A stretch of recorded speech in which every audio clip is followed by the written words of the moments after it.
Doing today is data visualization. We are going to work off a sample of wine data from Wine Magazine.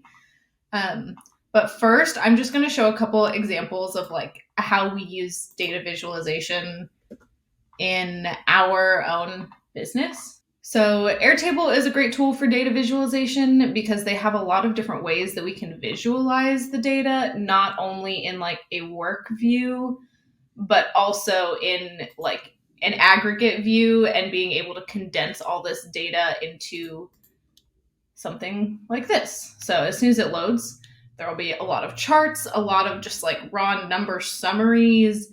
Um, Jane is also very smart and put in a couple things so that people actually know what we're talking about when we give them these charts, so they know like what's a reply rate and what's a connection rate. So, for our current purposes, right, like the big things we want our clients typically to know is like, what does their actual pipeline look like? So that's really what they're working with us to build, is to build this pipeline of good, solid leads so that they can make more sales.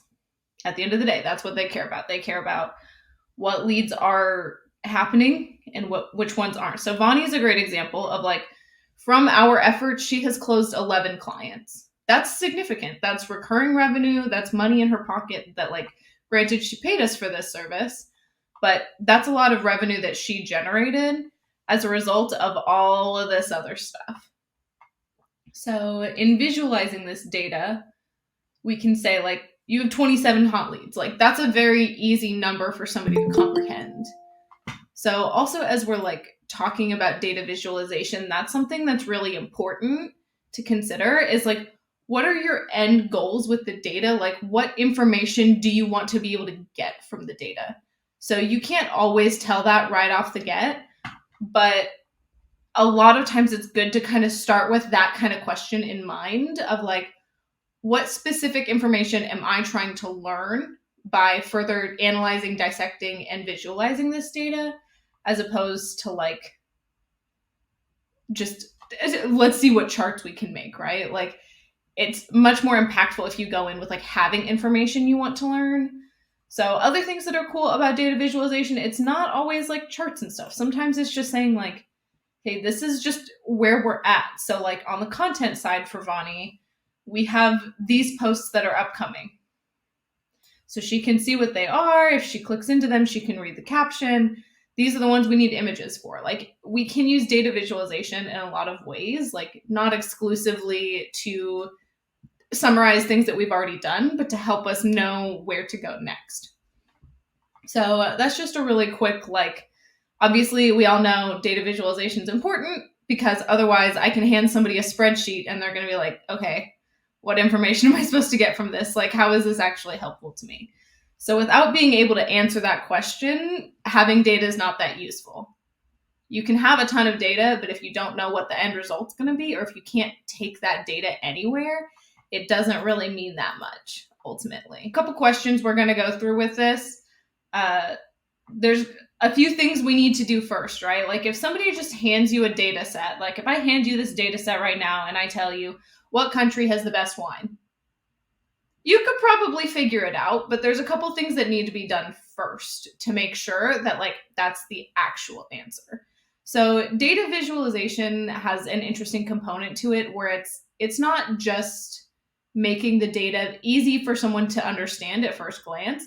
It's also a way of verifying the accuracy of our current data. So like, there's a couple things we look at in all of our data sets that are pretty standard, right?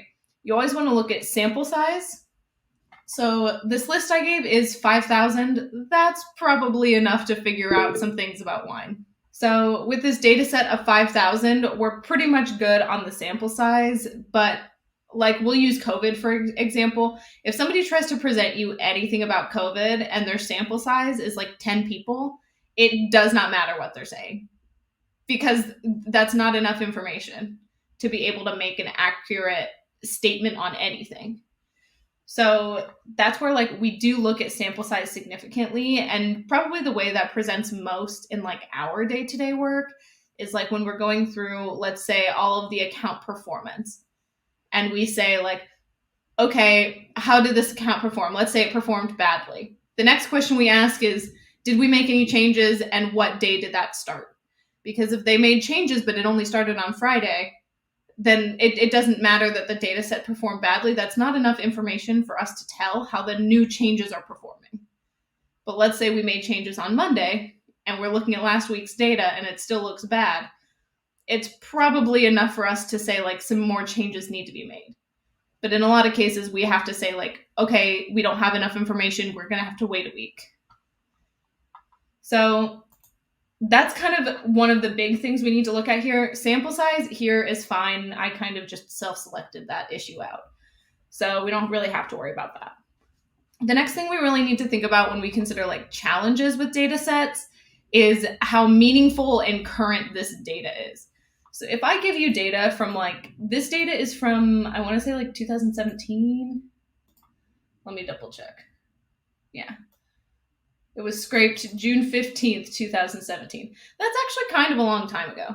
So I don't know that this data would pass that test of like current timeliness. Now, in this particular subject matter, I don't think the wine formulas have probably changed that much in the last 5 years. So it's probably okay. Granted, I'm no wine expert, so maybe Manuel would have a better answer to that question about how accurate this could be. In any of our cases, if the data is older than like 6 months, it's not that valuable to us anymore. Or it could be valuable, but things change so quickly that like for us, 6 months is a really long time. But for like the wine industry, because it takes so long to produce wine from start to finish, 5 years is probably actually okay. But that is definitely a challenge with our data that like we want to acknowledge before we touch anything with it, right? Like we know where it came from. It came from Wine Magazine, was scraped in June of 2017, right? So that kind of answers a couple questions for us on how meaningful this data is, how current it is, and where it comes from. Those are all things we want to know. If we're scraping the data ourselves, it's not as big of an issue because it's current, it's meaningful. We scraped it ourselves for our own purposes.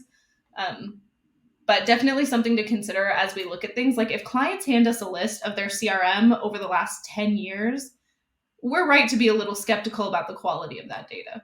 A lot of things change in 10 years. A lot of the people they have are probably not in the same positions, for example, or even at the same companies. So we know that like right off the get, probably at least like 50% of that data is just garbage. So that's kind of just a couple things for us to think about as we're going through data. Next thing we really want to think about is like quality of data. So luckily Jane is here. She makes sure that all of our data is really high quality. How that presents in like our day-to-day is, for example, if we're getting really high email bounces, it's because we're sending to emails that don't exist.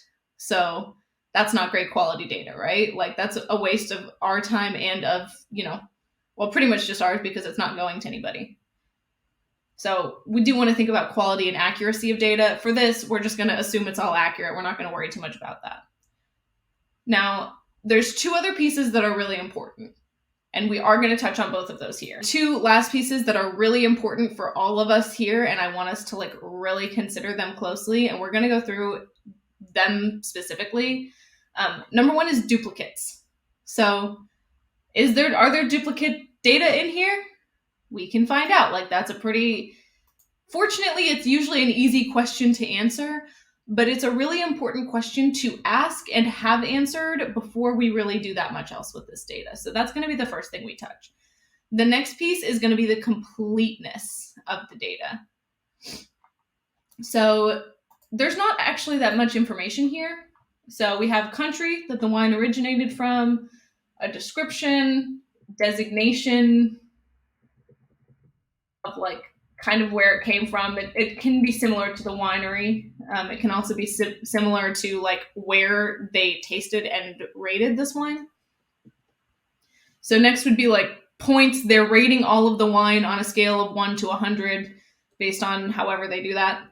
The price, all the prices in USD. So that's a good thing for us to note, right? Like these are wines from all over the world. If this is 73 euros and this is $65 US, like there's a conversion that would need to go in there. In this case, because they're all USD, we don't have to worry about that, but that's something we want to consider as I was talking about, like completeness of data, right? Like that would be a piece of information that if somebody just hands us a price and they don't tell us what it is, that's not that helpful to us. In this case, we know it's USD, so we're not going to worry about it. But those are some things we need to consider. Next, provenance, so like where it came from in the country, and then more specific regions with like 2 more specific data points, basically. And then we have like the variety, the type of wine, and the winery it came from. So really, that's not that much information. It could be far more complete. Again, in a couple ways we could have it be complete would be to clarify the price. Like, is this in euros or is this in USD? Do we need to do a conversion? The points, if they broke out their scale a little bit more and they said this is like a 10 for taste, but a 3 for aftertaste or something. I don't know. I don't really know how they rate wines. But if we could see maybe the overall scale a little bit more clearly, that would help us determine maybe the best wine in some other categories. So that's just something we want to consider as like the completeness of the data and how far we can dive into it. In this case, what we see is what we get. So now to the actual doing stuff. Feel free to do this along with me. I am recording this, so I'll send the recording when we're done if you want to go back and reference any of this. But the first thing we're going to look for is duplicates. So we've addressed a lot of the issues with this data set already. We're going to check and see if there's any duplicates. So we're going to start by using a pivot table. I usually just select the entire data set just by touching in this top corner up here. And we're going to press Insert, Pivot Table. I usually open it on a new sheet, and we're going to have it just use all of this data. It's going to open it on a new sheet. What we're looking for first is just to see, are there duplicates? This is just a quick question that we're going to have answered. So we are going to, at a high level, basically be able to determine this by looking at the winery and the variety.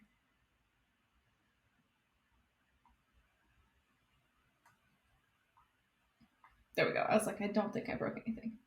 So we have all these wineries and they're going to have a lot of varieties. Now, how this is laid out doesn't actually tell us anything. It kind of just tells us which wineries have which varieties, which isn't that helpful.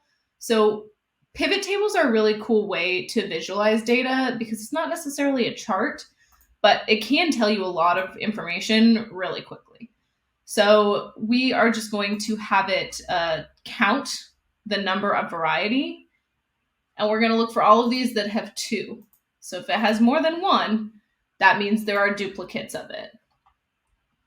So we can see very quickly here that we've got a couple duplicates that they may have, because this data set came, and again, we're analyzing the source here and understanding the meaningfulness and the complications of this data set through this data visualization.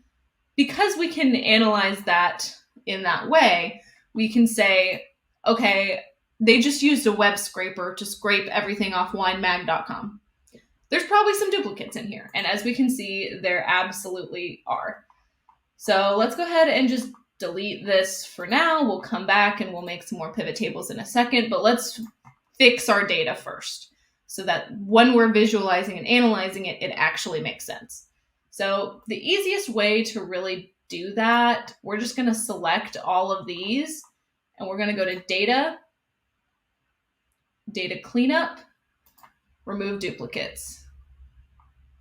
Now, in this particular case, we can leave it to just select all columns.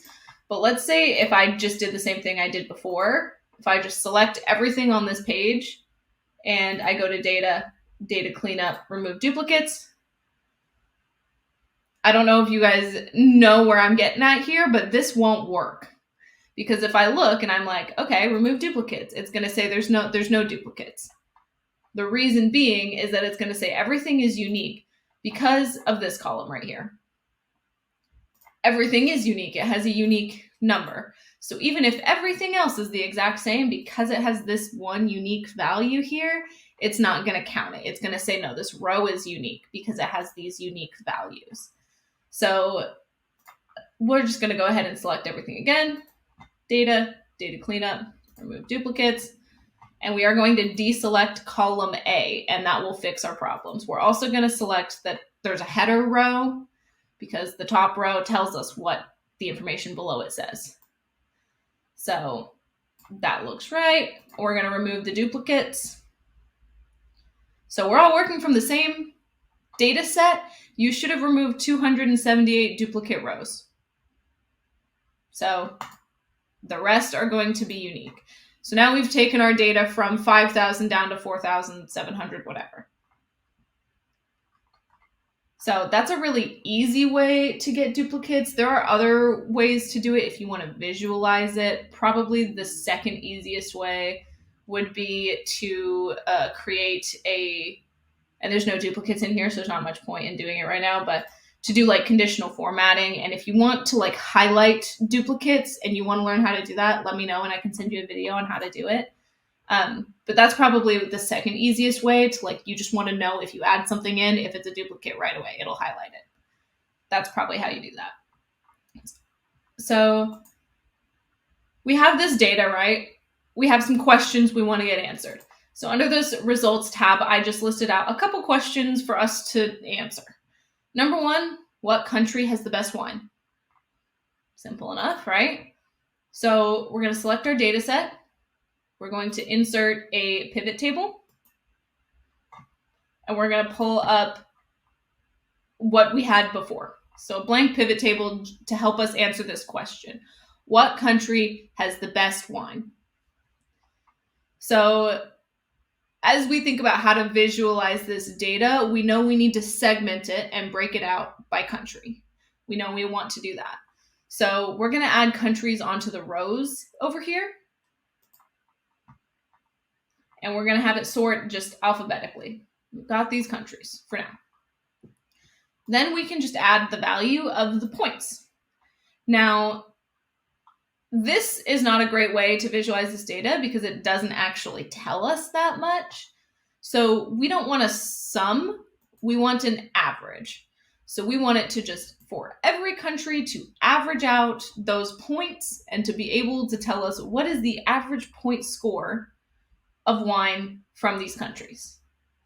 So with that being said, here it is. We're going to make this just a little easier for us to visually be able to tell. So instead of us having to look through this list of like 30 countries, instead of sorting our countries alphabetically, what we care about is the points. So we're going to sort it by the points.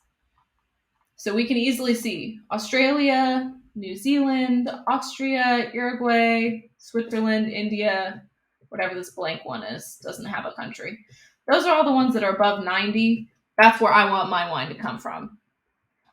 But also acknowledging a couple challenges within our data, we should probably look at the total number of wines in this data set per country, because that might make a big difference, right? Like if there's only one wine from Australia, but it did exceptionally well, does that represent Australia well? Does that really tell us what kind of wine is best and what country has the best wine?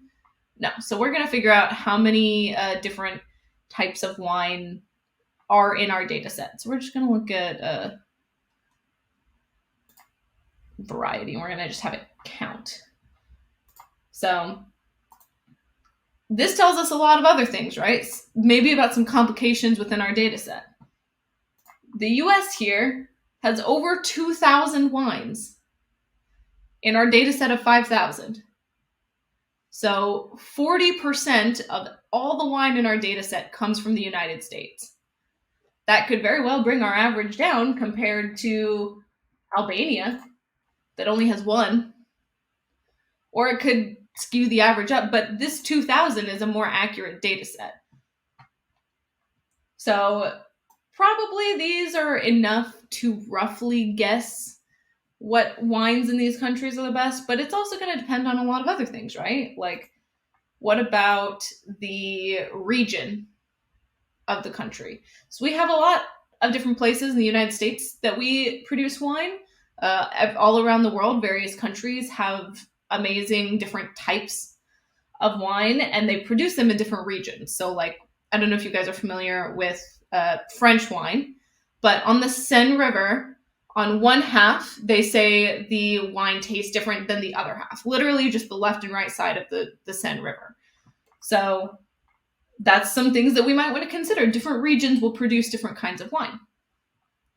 From this, we're just going to go ahead and say that, like, the country that has the best wine on average with a decent enough size sample set, we're going to go ahead and say is Australia, but New Zealand is a close second. So in terms of like the questions we're trying to answer,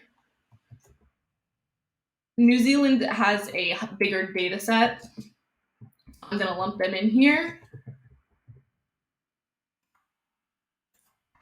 So next we want to know, what are the highest rated types of wine? So let's go back to our raw data set.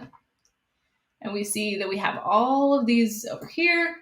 We're going to insert a chart. And the chart it's initially going to give us is going to be pretty much garbage. Yeah. So let's think. What's the best way for us to determine what types of wine are the highest rated? We could do it in a pivot table, similar to how we did before. But let's instead dive into this one and let's look at, probably want to do like a scatter plot. So our x-axis, we don't want to be the country. That doesn't really make that much sense. Our x-axis, we want to be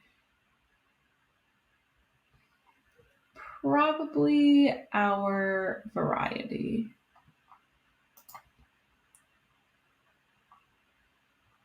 And it should just sort alphabetically. Yeah.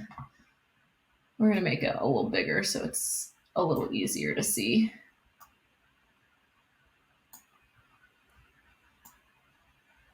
So we have our variety, and right now it's going on points and price, which this scale, as we think about data visualization, if we're scaling the points and the price on this, it's not really going to make the most sense because all the points are out of 100.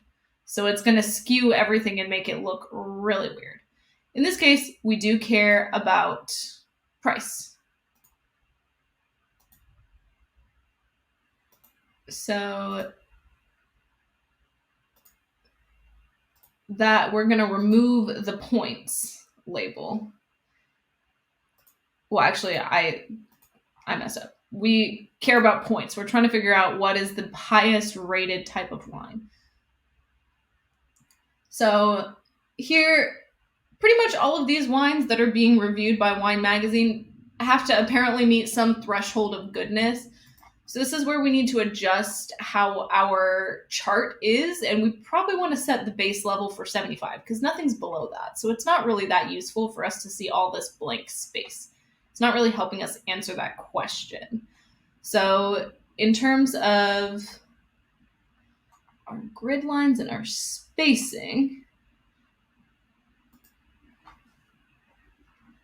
for our vertical, what is a step?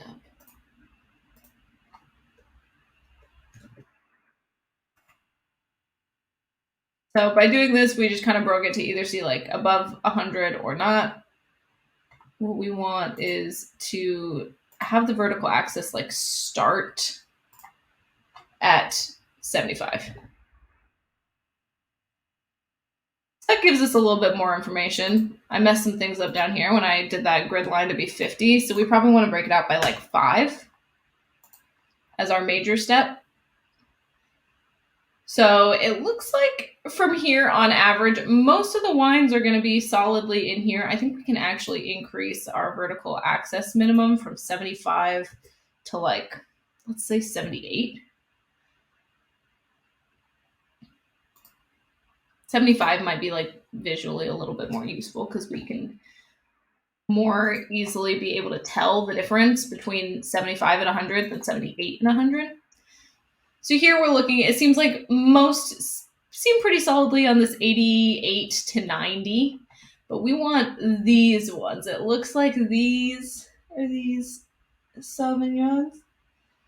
Yeah, these typically seem to be the best, the highest rated wines. We have a lot in this particular type that do the best.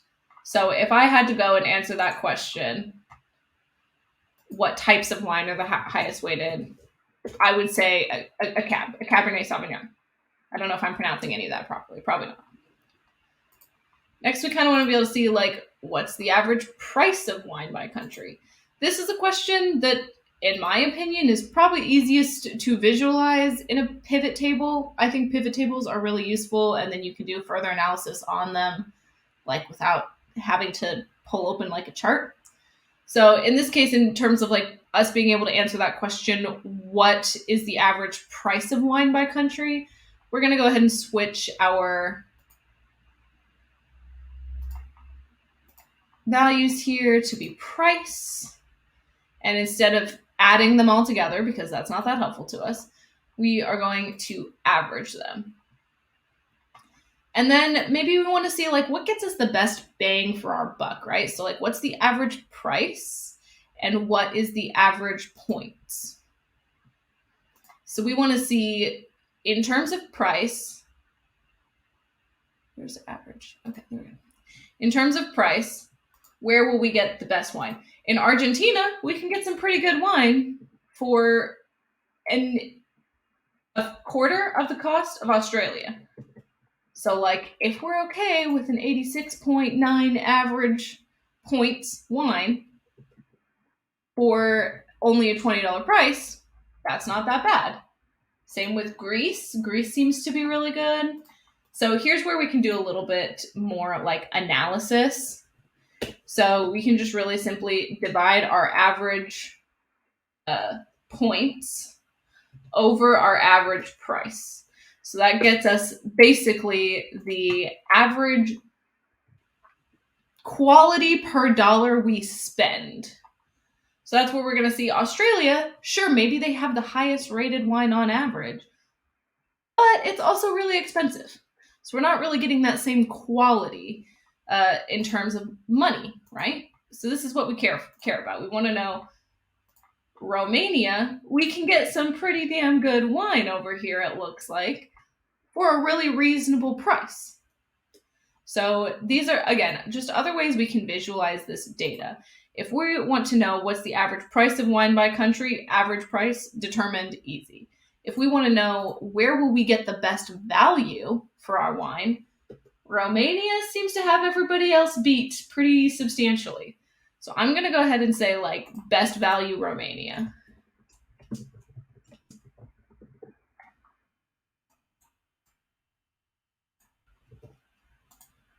So, and I know that it's been about 30 minutes. So that's pretty much all the things I had on here in terms of, like, the kind of questions I wanted us to be able to answer from this data set. I don't think I'm doing this right.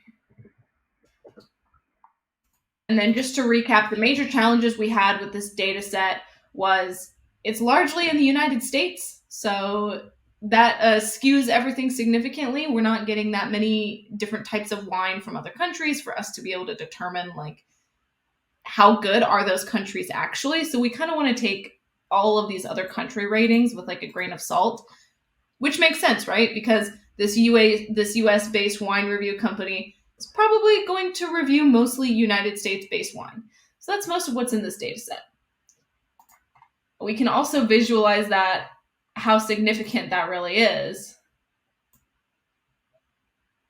with just like a simple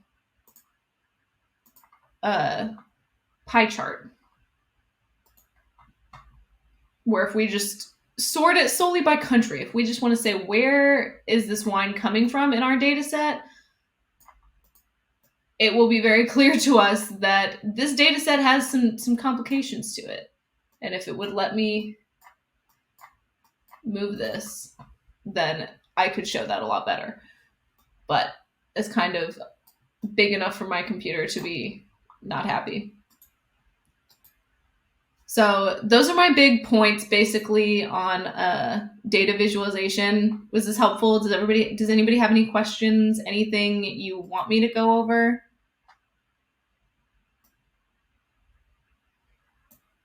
Okay. I guess I can take the silence as a positive thing. Jane, you're the data visualization expert at this point. Did I miss anything? This is actually my first time seeing Excel like this. Or Yeah, like I said, if it would let me move this over, I think my computer, it just has my computer's not actually that powerful. So like analyzing big data sets like this is hard on it. But maybe if I stop sharing my screen, it'll be able to move a little bit easier. But yeah, that's the gist. Does anybody have any questions on data visualization, data complications? Like, I know the example we went through was really simple, and there's a lot of different ways to visualize a lot of different data. Like, let's say we wanted to see on a chart where all these people are, we could put them on a map and visualize the data in that way. There's a lot of different ways we can play with this data and make it visually interesting, but it's always going to come down to what I said at the beginning, which is like, that's cool, but is it useful? Is it useful for us to be able to see on a map? Maybe. Maybe we could see some like concentrations globally of like this particular region, maybe in Europe or in Africa or wherever, produces a lot of really great wine. That would be helpful for us to know. But with our data set, there are enough limitations to where that probably isn't worth doing.